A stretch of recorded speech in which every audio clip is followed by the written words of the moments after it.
Selamat pagi, terima kasih kepada Dr. Dwi Antono, spesialis TKL Konsultan. Terima kasih kepada Dr. Karoka, spesialis TKL Konsultan RMS IMED. Terima kasih kepada Dr. Dwi Mandiawati, spesialis TKL Konsultan RMS IMED. Di sini saya akan melaporkan laporan kasus saya tentang transnasal esofagoskopi pada pasien struktur esofagus dengan HIV/AIDS. Pendahuluan, pada tahun 60, Dirkowitz menemukan esofagoskopi fleksibel pertama. Lalu pada tahun 94, Reza Shatter mengembangkan transnasal esofagoskopi ini untuk penegakan diagnosis dan terapeutik. Lalu tujuan tulisan kasus ini adalah untuk melaporkan satu kasus struktur esofagus pada pasien HIV/AIDS yang dilakukan transnasal esofagoskopi. Laporan kasus, pasien wanita datang dengan keluhan sulit telan, makin lama makin memberat, tidak ada gangguan mengunyah, nyeri telan, dan suara serak. Pasien datang dengan keluhan sulit telan, makin lama makin memberat, tidak ada gangguan mengunyah, nyeri telan, dan suara serak. Lalu pasien tidak pernah bersendawa, tidak ada rasa terbakar di dada, nyeri ulu hati, atau rasa penuh di perut dan tidak mual. Pasien dengan riwayat HIV/AIDS positif yang sudah menjalani pengobatan. Lalu pada pemeriksaan fisik, ini pasien berat badannya 35 kg, tekanan darah 110/70, nadi 80 kali per menit. Lalu pasien tidak ada keluhan penelan, refleks muntah baik. Lalu pasien sudah dilakukan laringoskopi fleksibel pada 20 Februari 2019 di RSDK. Dengan hasil pada daerah vaksinasi nasofaring laring dalam batas normal dan tidak didapatkan adanya kelainan. Lalu pasien dilakukan esofagografi pada 2 Maret 2019 dengan kesan terdapat gambaran penyempitan lumen pada distal esofagus. Dan telah dilakukan transnasal esofagoskopi yang didapatkan tapak penyempitan pertama krikofaring setinggi 15 cm, lalu penyempitan di apus aorta, ini yang penyempitan apus aorta setinggi 22 cm, dan penyempitan di bronkus, gambar C yang dilakukan pada 26 cm, dan struktur pada 32 cm. Strukturnya lalu dilakukan pemeriksaan histopatologi. Hasil histopatologi 20 Maret 2019 terdapat gambaran jaringan fibrotik esofagus dan sel-sel radang kronik. Pasien kontrol tanggal 22 Maret 2019 dan direncanakan untuk pelebaran saluran cerna kembali. Anatominya, esofagus merupakan tabung muskularis yang merupakan bagian dari saluran cerna yang menghubungkan hipofaring dengan lambung. Lalu dinding esofagus terdiri dari 4 lapis, yaitu lapisan mukosa, submukosa, muskularis, trofia, dan adventisia. Lalu ini lokasi penyempitannya, penyempitan pertama itu di daerah krikofaring, itu dengan diameter transversal 23 mm dan diameter AP 17 mm. Lalu penyempitan kedua pada arcus aorta dengan diameter transversal 24 mm dan diameter AP 19 mm. Dan penyempitan ketiga pada bronkus kiri itu dengan diameter transversal 23 mm dan diameter AP 17 mm. Dan penyempitan keempat pada diafragma dengan diameter transversal 23 mm dan diameter AP 23 mm. Struktur esofagus pada pasien HIV/AIDS. Struktur esofagus merupakan komplikasi yang sering terjadi pada infeksi esofagus akibat HIV. Infeksi sekunder pada HIV menyebabkan ulkus syawas pada esofagus.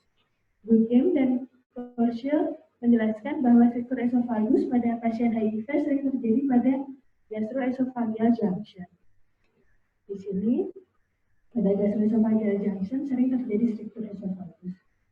Dan pada kasus ini didapatkan esofagogram, kesan gambaran penyempitan lumen distal esofagus. Pasien sudah menjalani pelebaran saluran cerna berulang, tetapi kesulitan telan tetap dirasakan oleh pasien. Manifestasi klinis Strictur esofagus, gejala utamanya merupakan disfagia. Dan selain disfagia, keluhannya juga ada heartburn pada 75% pada penderita peptic strictur, dan selain itu juga ditemukan odinofagia, impaksi makanan, dan nyeri dada. Pada pasien ini didapatkan keluhan sulit telan, yang makin lama makin memberat. Tidak ada keluhan odinofagia, impaksi makanan, dan nyeri dada. Menegakkan diagnosis bisa dengan esofagografi dengan barium wheel. Pemeriksaan ini memberikan informasi mengenai lokasi struktur, panjang, dan diameter, serta keadaan dinding esofagus. Pada pasien ini dilakukan esofagografi dengan kesan gambaran penyuntikan lumen pada distal esofagus. Lalu penegakan diagnosis yang berikutnya bisa dengan CT scan, yaitu dengan derajat 1 pada penemuan CT scan itu penebalan dinding esofagus yang tidak pasti, kurang dari 3 mm. Dan derajat 2, edem pada dinding esofagus lebih dari 3 mm tanpa infiltrasi jaringan lunak periesofagus. Derajat 3, edem pada dinding esofagus dengan infiltrasi jaringan lunak periesofagial dan batas-batas jaringan yang masih jelas. Derajat 4, edem pada dinding esofagus dengan infiltrasi jaringan periesofagus, batas-batas jaringan tidak jelas, serta terkumpul cairan di sekitar esofagus dan aorta descendens. Pada pasien ini tidak dilakukan CT scan, penegakan diagnosis dilakukan dengan esofagografi dan esofagoskopi. Lalu transnasal esofagoskopi.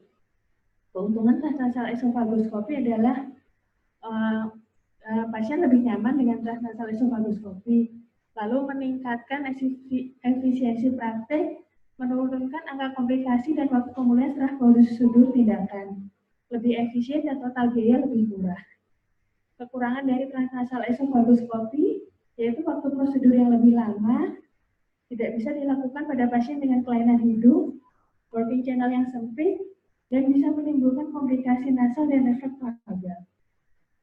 Indikasi transnasal esofagoskopi yang pertama kali adalah indikasi diagnostik pada pasien disfagia, odinofagi, pada pasien penurunan berat badan, menilai trauma akut setelah ingesti bahan akustik, gejala GERD yang menetap pada lebih dari 5 tahun, evaluasi lesi yang tampak secara radiologis, gejala esofageal yang menetap setelah pemberian terapi yang sesuai, evaluasi benda asing dan kemungkinan ekstraksi, dan evaluasi varises esofagus dan hipertensi porta, pasien anoreksia, individu yang melakukan terapi anti-reverse terus-menerus, dan untuk guide wire, pemasangan kateter pada akalasia berat.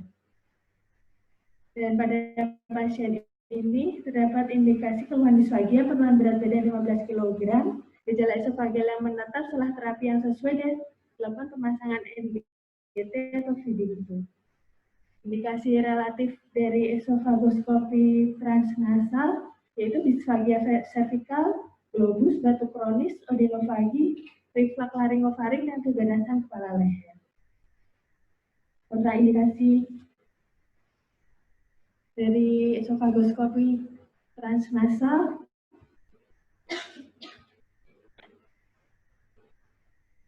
yaitu pada pasien koagulopati, trombositopeni yang belum terkoreksi, perforasi esofagus akibat trauma iatrogenik maupun spontan, dan kontraindikasi relatif transnasal esofagoskopi yaitu adanya kelainan rongga hidung seperti polip, anomali rongga hidung, dan yang bisa menyebabkan epistaxis. Pada pasien ini tidak ada kontraindikasi untuk dilakukan transnasal esofagoskopi.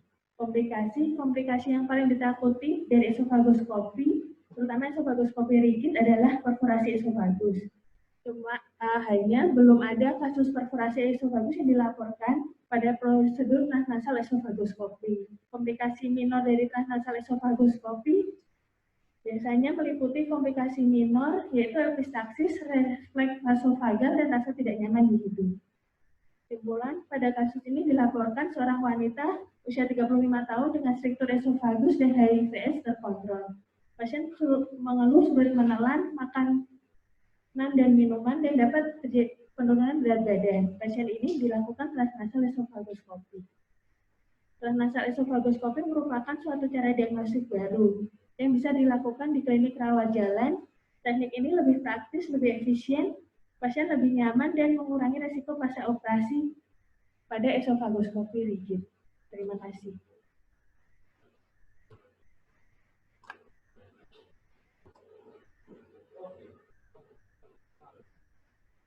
Di online.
Terima kasih Dr. Fani presentasinya.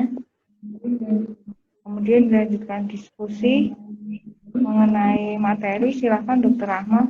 Pada pagi hari ini, Dr. Fani sudah menjelaskan laporan kasus tentang transnasal esofagoskopi pada pasien struktur esofagus yang disertai dengan HIV.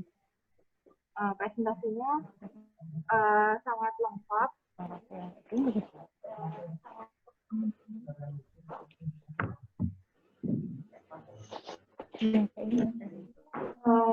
Sangat lengkap dan untuk lalu ada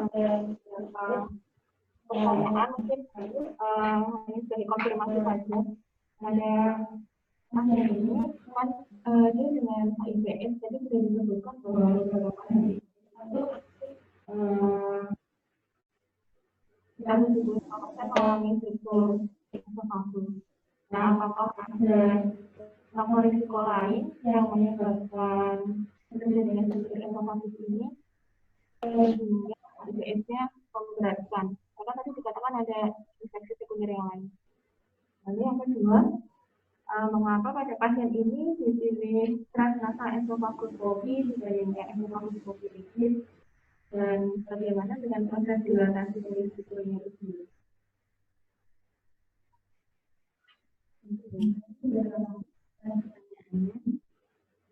Saya akan menjawab. Pertama, pada pasien HIV/AIDS itu kan banyak terdapat struktur esofagus.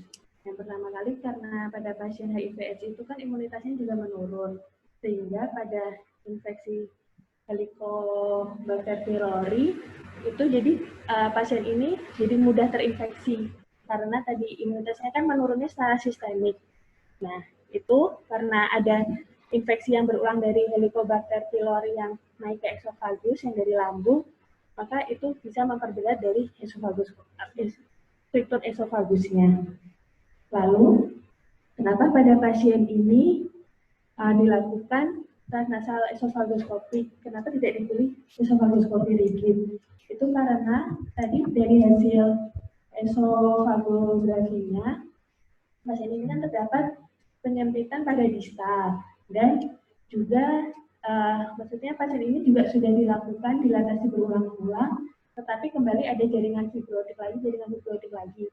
Maka diputuskan untuk melakukan biopsi untuk mengetahui apakah jaringan fibrotik ini jaringan fibrotik biasa atau ada keganasan. Ternyata dari hasil histopatologinya itu jaringan fibrotik biasa. Dan kenapa dilakukan esofagoskopi yang transnasal atau fleksibel? Karena pada yang esofagoskopi yang rigid itu untuk bagian distal untuk dilakukan biopsi biasanya juga lebih sulit. Jadi lebih mudah jika memakai yang fleksibel. Terima kasih.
Dari secara keseluruhan dalam tata penulisan sudah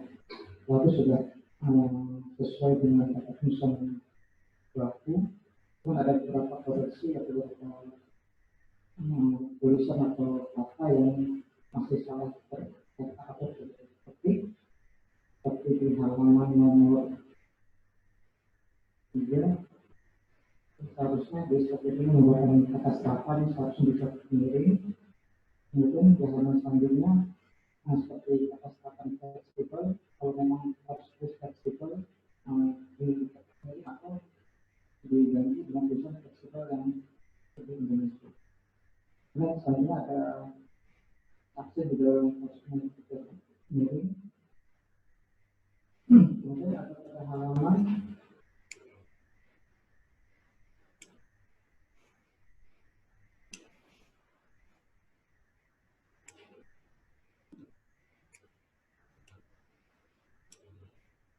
ada halaman 11 ada diagnosis itu di bawahnya ada anak nomor dari A, terus harusnya di penalaran sebaiknya menggunakan 3.1.3. Begitu juga selanjutnya yang esofagoskopi yang D juga diberikan penalaran 3.1.3.2.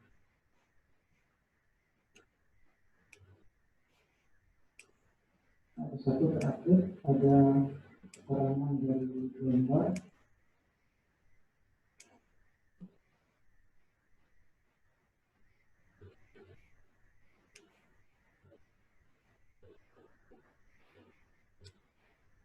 Ada keterangan gambar yang mungkin pastinya belum dibuat seperti yang akan saya sampaikan secara resmi ke depan. Terima kasih, Bu Guru. Terima kasih, Bu. Ini ini banyak ya. Ini 450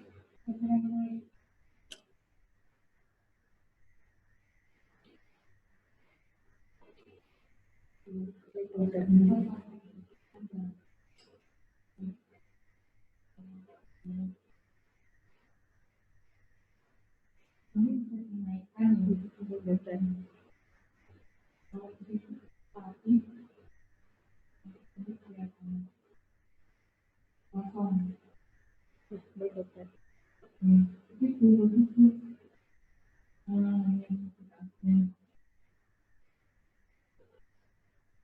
Kalau tulisan papel itu nggak usah dibawa gejala yang lain yang seperti nanti pasti juga antara airnya dengan papel supaya tidak terlalu mepet.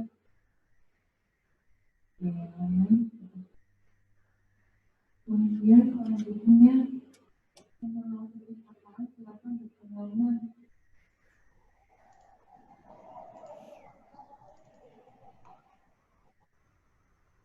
Assalamualaikum warahmatullahi wabarakatuh.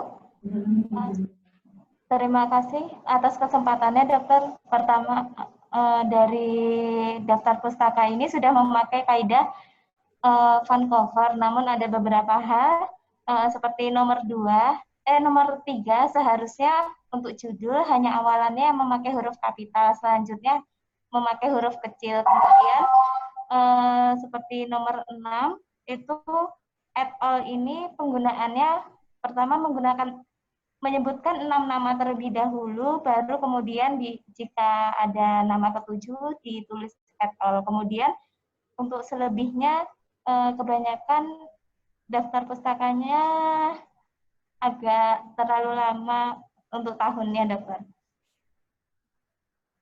Demikian, terima kasih. Terima kasih, dokter.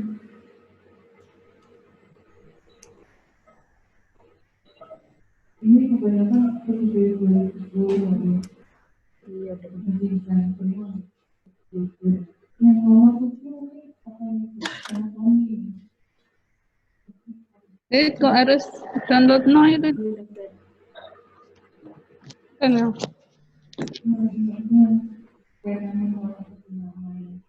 Ya, tahun 98. Mau download no.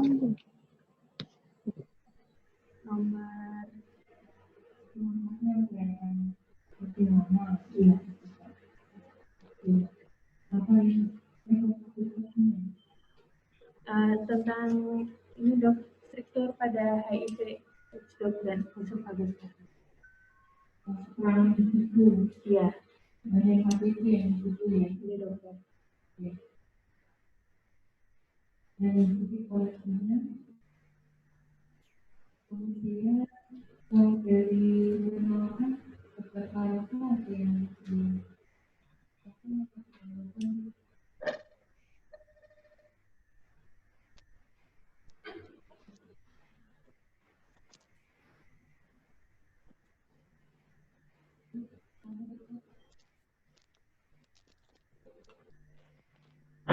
Giliran saya ya?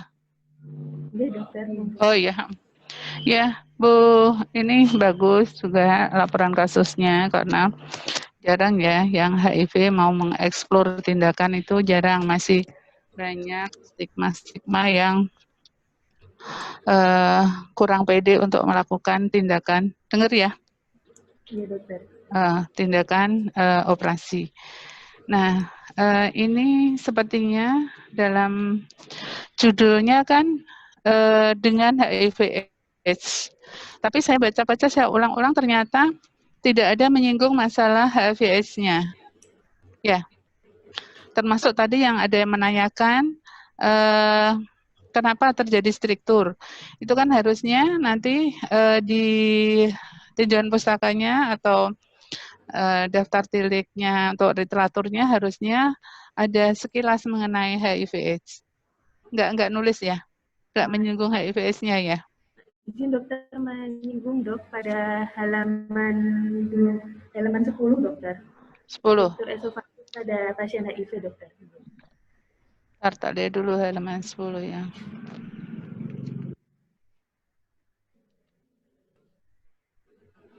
Oh iya, kelewatan. Ya, termasuk faktor risiko yang menyebabkan HIV/AIDS itu cuma sangat sedikit ya. Ya apa? Ini kan manifestasi Kalau yang apa pada kasus ini penyempitan pada pasiennya menjadi pelebaran. Kan mana kamu sedikit ya kalau kemarin Rio terlalu banyak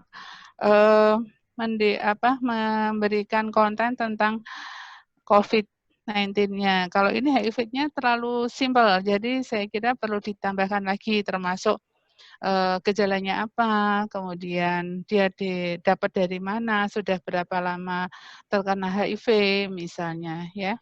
Itu perlu ditambahkan tentang HIV-nya. Nanti kalau sebagai faktor risiko untuk terjadinya struktur esofagus itu dimasukkan di situ. Kemungkinan bisa dari situ nanti yang dijelaskan Fani tadi antara lain juga sudah betul, cuman kurang lengkap ya.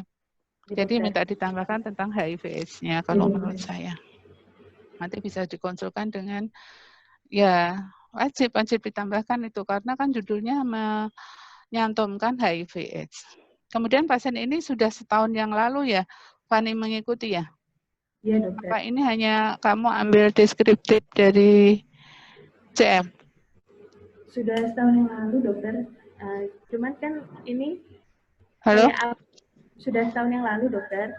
Ini saya ambil kasusnya karena jarang-jarang dilakukan transnasal esofagoskopi, dok. Enggak, kamu ngambil dari CM apa kamu mengikuti pasien ini? Mengikuti pasien ini, dok, saat saya di sase bronkoesofagologi. Oh iya. Jadi kalau ngikuti apalagi ngikuti mestinya kronologisnya tentang HIV/AIDS-nya juga nggak dimasukkan. Artinya dia itu struktur esofagusnya duluan mana dengan terjadinya HIV/AIDS. Ya, tentang dia dapat dari mana itu juga harus disebutkan. Kronologisnya harus lebih jelas ya. Terus pasien ini kan dilaporkan sekarang. Jadi ya tidak berhenti sampai programnya kamu apa? Tadi kan itu dari Maret 2019, kemudian tanggal 20 Maret diprogramkan untuk operasi. Operasinya apa?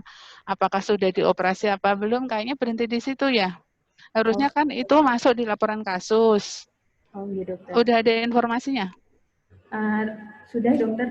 Dari dokter Dwi, pasien ini rencananya akan... Sudah setahun loh? Iya, dokter. Awalnya tuh mau dipasang stent, dokter, karena kan pasien ini dengan struktur nggak apa-apa, program yang akan direncanakan ditulis.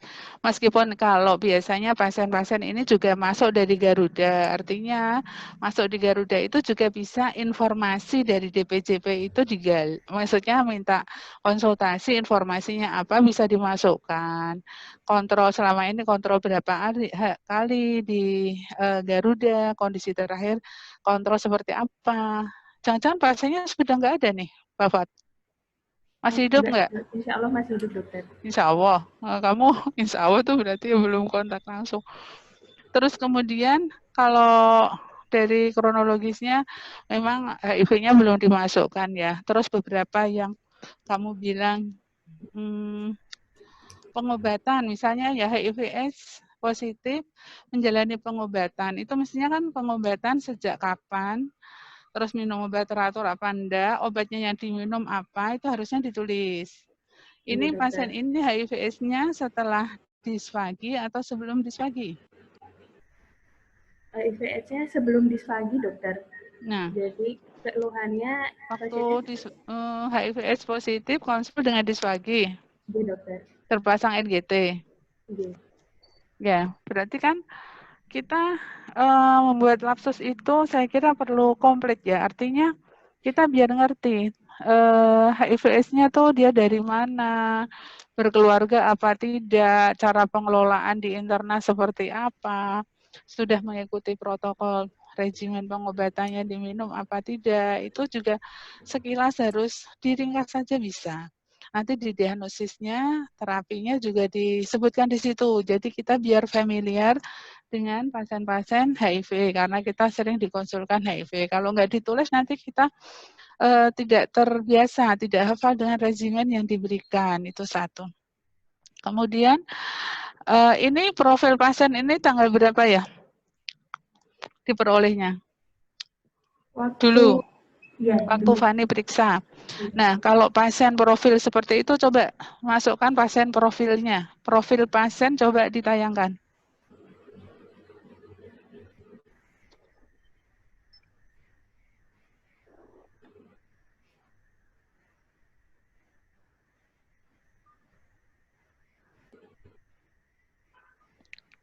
Profil pasien ditayangkan. Slide-nya.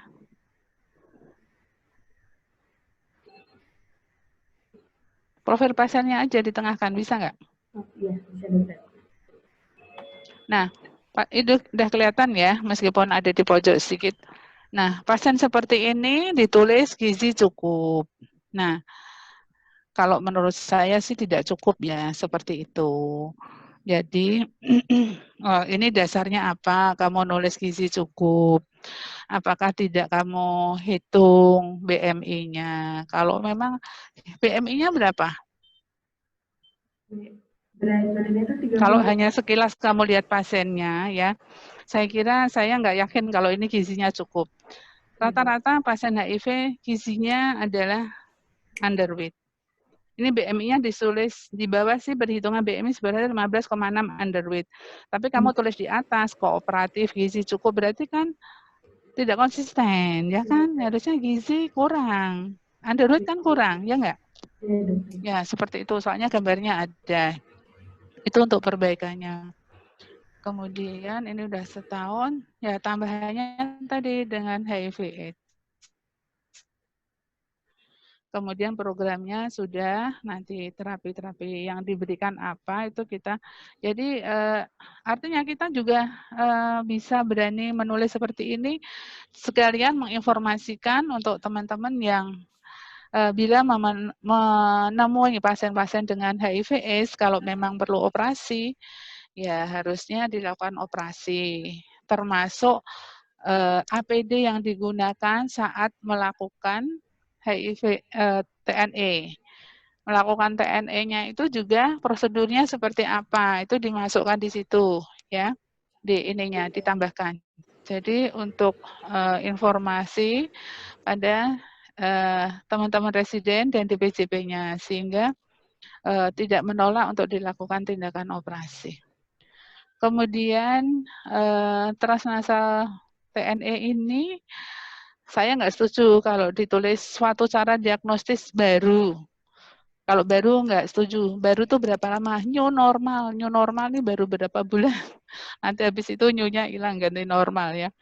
Jadi cara diagnosis baru di ringkasan, Fani, di ringkasan. Jadi di ringkasannya kalau mau diarahkan ke arah baru, nulisnya ya relatif baru. Artinya relatif itu di tempat kita baru sejak tahun berapa melakukan. Artinya kalau di sentra-sentra lain ini sudah TNE itu dilakukan dengan pasien duduk dengan lokal anestesi itu sudah biasa ya untuk TNE-nya. Jadi memang TNE itu kalau memang pasiennya kondisinya memungkinkan justru dilakukan di poli THT, kemudian pasiennya biasa kayak pemeriksaan vol itu. Seperti itu. Jadi kalau mau nulis baru, tambahkan relatif baru. Artinya relatif itu tempat kita memang baru-baru ini saja, baru melakukan. Ya. Terus cantumkan sedikit mengenai insiden ini struktur esofagus atau kelainan disfagia pada HIV. Minta data di CM atau tanya-tanya ke interna, misalnya seperti itu. Yang keluhan disfagi itu apa saja toh? Itu kan termasuk insiden ya, kejadian yang ada di Karyadi ini berapa, HIV berapa. Oh ternyata HIV-nya banyak. Ya bisa saja penyakit yang menyertai setelah terjadi HIV sekian lama, ada kasus-kasus apa saja yang ada hubungannya dengan THT. Itu mestinya informasinya dimasukkan di situ ya. Ya, kamu usaha dulu cari sebisanya, sedapatnya apa, dimasukkan di situ. Dari insiden ini juga sepertinya mana insidennya juga di depan nggak muncul. Harusnya kemarin kan udah dikasih tahu cara penulisannya ya. Kalau ada informasi baru, ada pelajaran baru harusnya untuk pendahuluan perbaiki lagi. Oh iya, perbaikan saya ada yang kurang. Termasuk insiden ini belum ya, sekian persen belum dimasukkan. Ya, Fani. Baik, dokter. Terima kasih, dokter. Kasus-kasus THT, HIV, yang ada penyakit-penyakit THT itu apa saja? Termasuk disfagia ini. Disfagia apa? Orofaringial. Biasanya disfagianya karena odinofagi, ya, mukositis luas, atau kandidiasis oral yang berat. Saya kira cukup seperti itu tambahannya. Terima kasih. Cukup jelas ya? Jelas, dokter. Ya, oke. Kalau enggak nanti bisa konsul di lantai 3. Masih ada lagi? Mungkin dari pembimbing? Program selanjutnya ini karena sudah setahun, apakah sudah dikerjakan apa belum? Dan rencananya apakah THT yang mengerjakan? Terakhir pasien konsulnya kapan ya? Bulan apa? Terus apakah pasien-pasien HIV seperti ini juga akan resiko terjadi terkena COVID-19? Biasanya pasiennya hanya bisa pasien-pasien itu ambil obat. Untuk obatnya habis, tinggal daftar, nanti ambil obat, bahkan dikasih biasanya misalnya hanya 1 bulan, bisa diberikan lebih dari 1 bulan. Namanya apa ya, lupa istilah dari BPJS-nya itu. Termasuk apakah udah berkeluarga apa belum, dapatnya dari mana, itu harus ada informatif ya, pasien ini HIV-nya dari mana. Dari suaminya, dokter? Ya, dilihat di CM-nya aja bisa. Dari suaminya, dokter? Bisa ya, Fani ya? Bisa, dokter. Sudah, Dokter Lia? Apakah masih ada ditambahi dari pembimbing atau sudah cukup? Soalnya lanjut itu ya, Bu Nurul ya? Oh, baru 33 menit. Bisa ditambahin.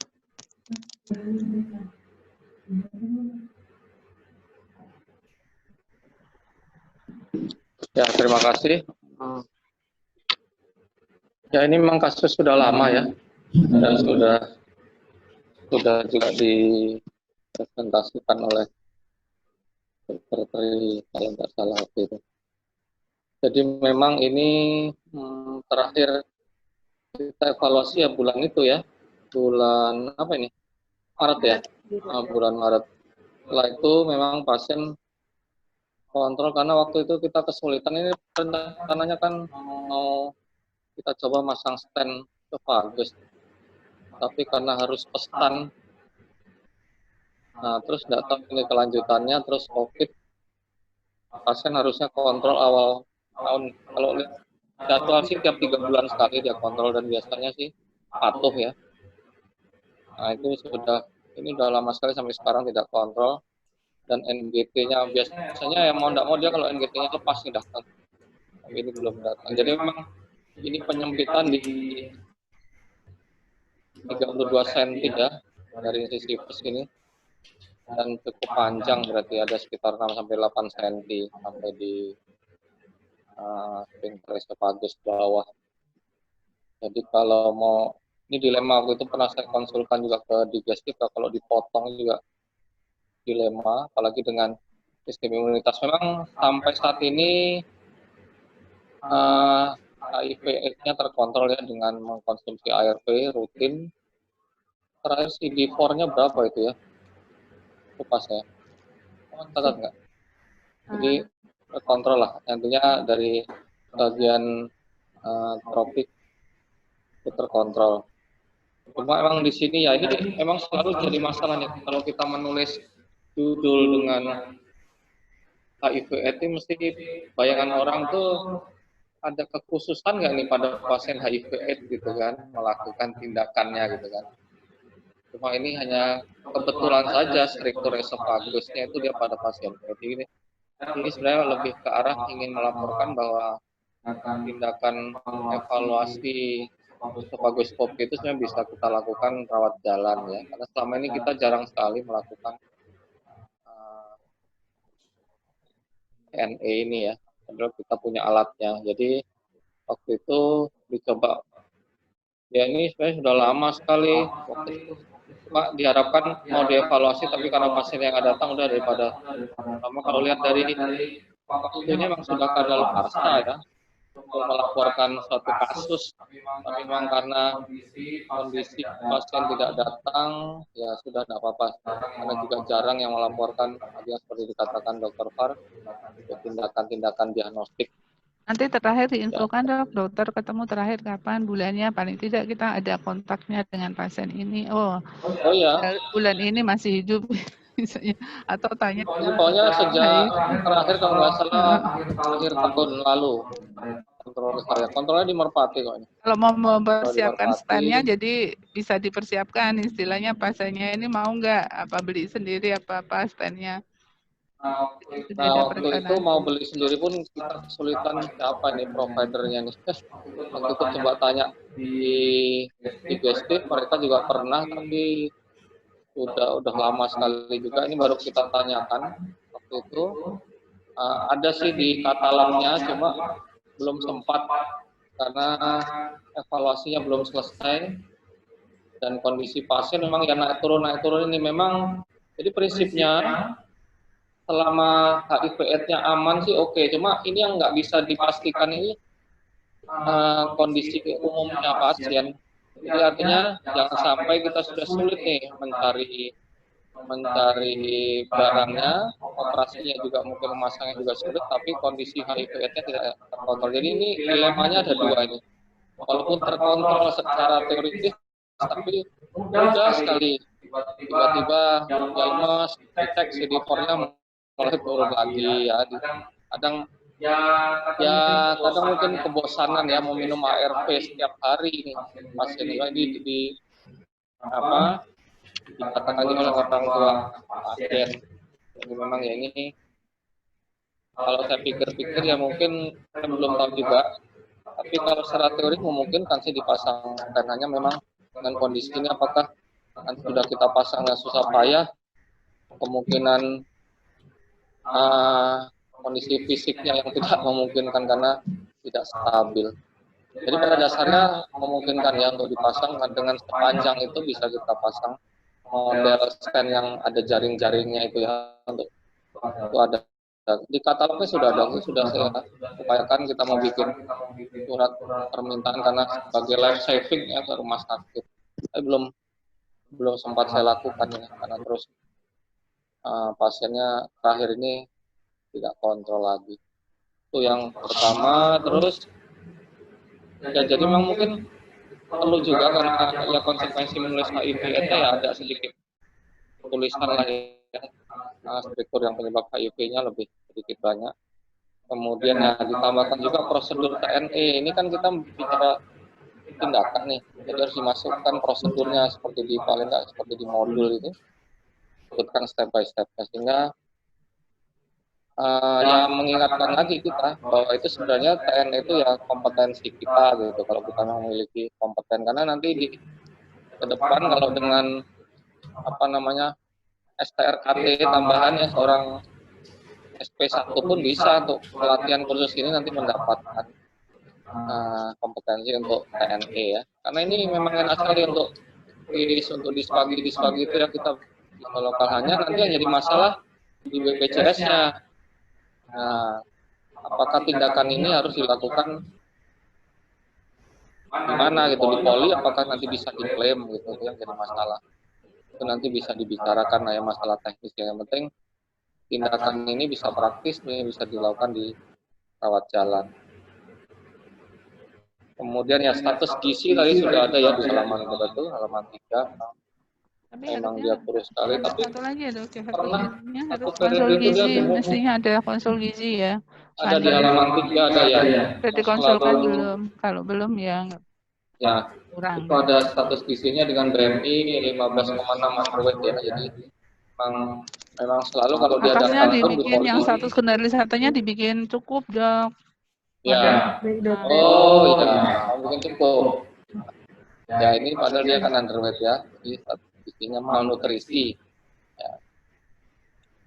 Oke, mungkin itu saja. Nanti ya Jadi prosedur ya, karena ini tinggal prosedur, jadi prosedurnya kan ini cuma singkat sekali. Padahal ini kita bicara prosedur dilakukan esofagus fleksibel gitu Pak ya, selesai. Nanti prosedurnya persiapan pasien, alatnya apa saja, jadi lebih melengkapi apa namanya tulisan ini ya. Mungkin itu saja tambahan. Ya, terima kasih.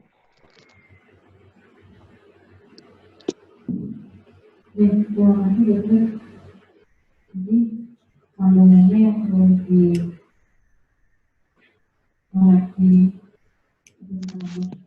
Bisa nggak lanjut yang berikutnya? Baik dokter. Jam 9.